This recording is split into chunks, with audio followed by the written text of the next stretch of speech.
Bonjour à toutes et à tous, bienvenue dans ce premier cours consacré à l'apprentissage du langage de programmation Python. Alors cette formation est destinée à un apprentissage éclair de Python pour que dès la fin de ce cours vous puissiez être opérationnel pour développer vos premiers propres programmes. Nous allons en effet faire le tour du langage de programmation pour que vous puissiez avoir toutes les bases et ce en moins de 2 heures. Nous allons tout au long du cours faire de nombreuses applications pour que vous puissiez mieux assimiler Python. Donc je vous recommande vraiment de suivre la formation pas à pas en reproduisant ce que nous allons voir sur votre propre ordinateur. D'ailleurs, sachez que pour suivre ce cours, vous n'aurez pas du tout besoin d'avoir de connaissances préalables en programmation ou même en informatique générale.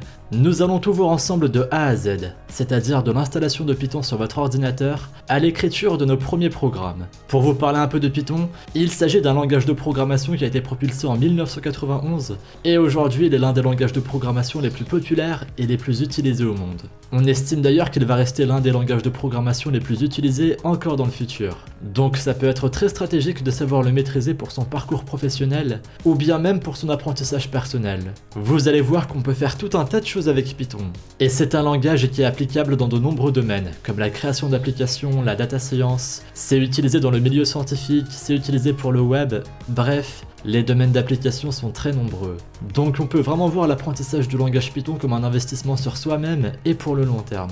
Bref, si le cours vous plaît, n'hésitez pas à laisser une petite note avec les étoiles pour me dire ce que vous en pensez. Et on se retrouve tout de suite dans la prochaine vidéo pour voir comment installer Python à l'aide de Anaconda, puis on va ensuite voir comment utiliser l'environnement Spider ou encore Jupyter Notebook. A tout de suite.